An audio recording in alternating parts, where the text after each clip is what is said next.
Assalamualaikum warahmatullahi wabarakatuh. Alhamdulillah, Alhamdulillahirabbil alamin, wassalatu wassalamu ala asrofil anbiya'i wal mursalin wa ala alihi wa sahbihi ajma'in, amma ba'du. Syukur kita kepada Allah Subhanahu wa taala, mudah-mudahan hadirnya kita di kediaman kita, di kantor kita, setiap aktivitas kita akan dihitung ibadah oleh Allah Subhanahu wa taala. Hadirin yang dirahmati Allah Subhanahu wa taala, berbicara masalah zakat, zakat ini ada dua. Yang pertama adalah zakat fitrah, yang kedua adalah zakat mal. Nah, zakat fitrah ini dibayar oleh setiap individu muslim pada bulan puasa. Hukumnya adalah wajib. Yang kedua adalah zakat mal. Nah, zakat mal ini adalah zakat harta, zakat penghasilan, zakat pendapatan. Intinya adalah zakat hasil usaha kita yang toyib-toyib, yang baik-baik. Apabila sudah sampai satu nisab dan sudah sampai haulnya, maka hukumnya adalah wajib untuk dibayar zakatnya sebesar 2,5%. Para pemirsa yang dirahmati Allah Subhanahu wa taala, coba kita lihat dari 5 kewajiban yang Allah berikan kepada kita. Yang pertama, kewajiban syahadat. Syahadat ini adalah hukumnya wajib. Bagi siapa? Bagi umat Islam yang telah mampu untuk mengucapkan syahadat kepada Allah Subhanahu wa taala. Hukumnya wajib dan kemanfaatannya untuk dirinya sendiri. Yang kedua, sholat. Sholat ini hukumnya wajib juga. Wajibnya sholat ini kemanfaatannya untuk dirinya sendiri. Yang ketiga adalah zakat.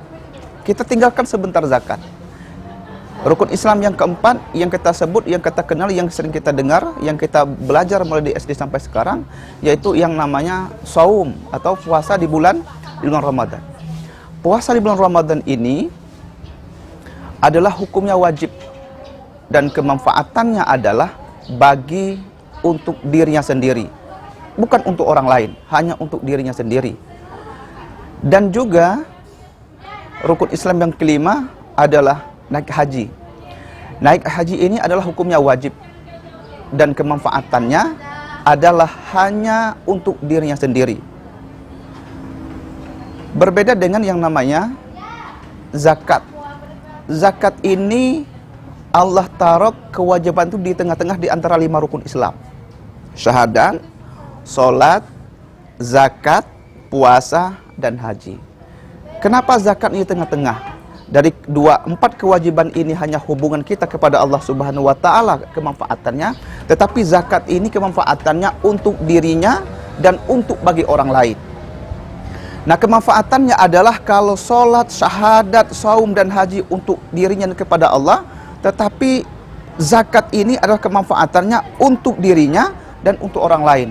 Jadi keberhasilan seseorang syahadat seseorang itu, keberhasilan sholat seseorang itu, keberhasilan saumnya seseorang itu, keberhasilan haji seseorang itu, lihat dari kewajiban yang ketiga, yaitu zakat. Kalau zakatnya rajin, kalau infaknya rajin, kalau sedekahnya rajin, maka insya Allah dari semua kewajiban yang 4 kewajiban itu, insya Allah di mata Allah Subhanahu wa taala juga akan berhasil di mata Allah Subhanahu wa taala. Pemirsa yang dirahmati Allah Subhanahu wa taala, hukum zakat adalah wajib bagi orang-orang yang mampu, yang sudah sampai nisab dan haulnya. Maka nisabnya itu adalah dari pendapat para ulama kita dan hadis-hadis yang kita baca, maka ulama kita sependapat bahwa nisabnya adalah 80 gram emas. Haulnya adalah selama 1 tahun.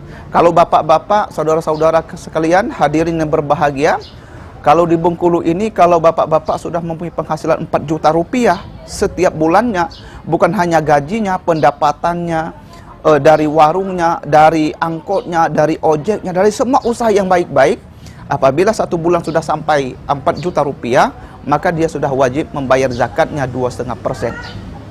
Lalu di mana bayar zakat mal itu? Zakat mal itu bayarnya itu ada 2 tempat.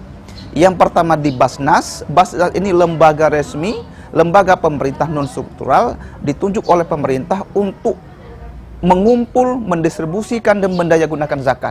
Yang kedua adalah Lasnas, yaitu lembaga Amil Zakat Nasional, ada PKPU, ada IZI, ada LASNU, ada LASMU, ada BMH, dan ada semuanya. Maka dua lembaga inilah yang resmi, yang ditunjuk oleh pemerintah untuk tempat kita membayar zakat, yaitu di tempat amil-amil atau tempat lembaga-lembaga Basnas yang resmi ditunjuk oleh pemerintah. Nah, pertanyaan selanjutnya lah, kenapa membayar zakat itu di tempat-tempat lembaga resmi? Yang pertama adalah legalitas hukum. Itu yang pertama, legalitas hukumnya.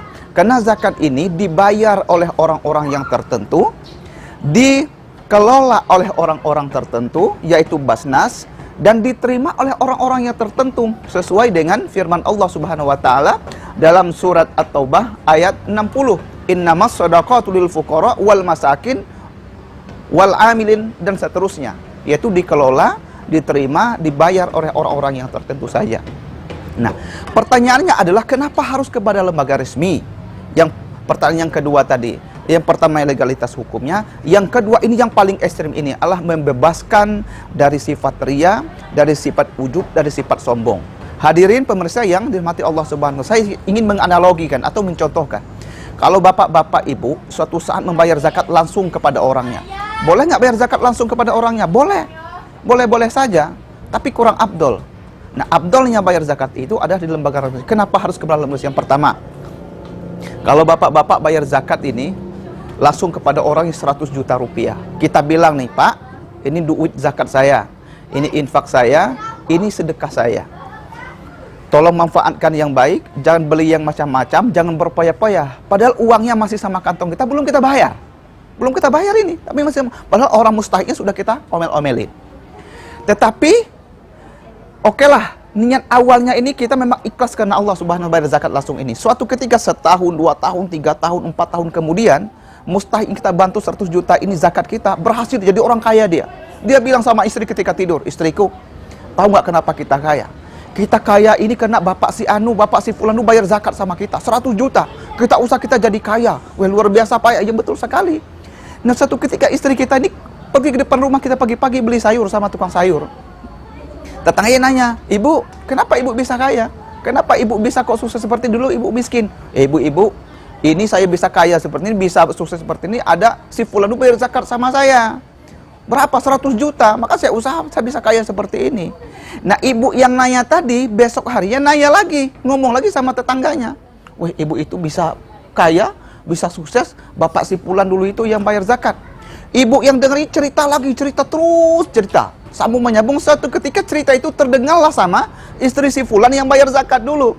Istrinya ketika mau tidur sama istrinya, dia ngomong sama suaminya, Pak, dulu ibu si Anu itu ternyata sukses, mereka bisa kaya itu ternyata bapak yang berzakatnya dulu.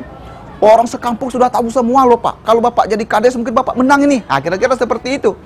Maka ketika mendengar suara istrinya mengadu seperti itu, maka spontanitas hatinya itu keluar langsung, ada rasa sifat ujub, rasa sifat sombong, membanggakan diri. Maka ketika spontanitas itulah, rasa ujub kita, spontanitas itulah, karena dipuji oleh orang lain, karena dipuji oleh orang banyak, maka semua amal kebaikan kita, zakat kita, infak, sedekah, semua itu akan hilang di mata Allah Subhanahu wa taala karena penyakit riya itu. Kata Imam Al-Ghazali, dikatakan dalam sebuah bukunya, dikatakan bahwa riya itu adalah hanya kita dan Allah Subhanahu wa taala yang tahu. Maka Imam Ghazali mencontohkan riya itu seperti seekor semut kecil hitam, berwarna hitam, berjalan di atas batu kecil warna hitam, dilihat pada malam hari.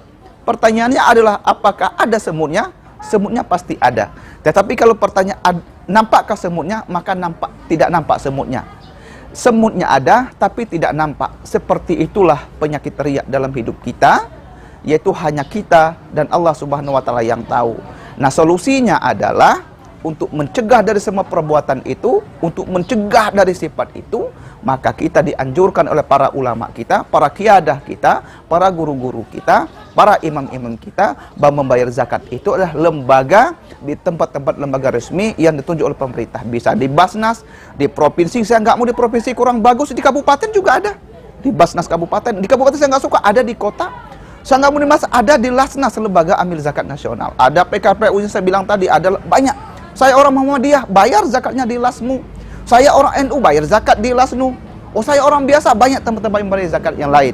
Maka bagi kita yang sudah sampai satu nisab, yang sudah sampai haulnya, mari kita tunaikan zakat kita. Kita bayar zakat kita di lembaga-lembaga resmi. Insya Allah harta kita, jiwa kita, keluarga kita akan terhindar dari siksa api neraka. Insya Allah berfaedah. Assalamualaikum warahmatullahi wabarakatuh.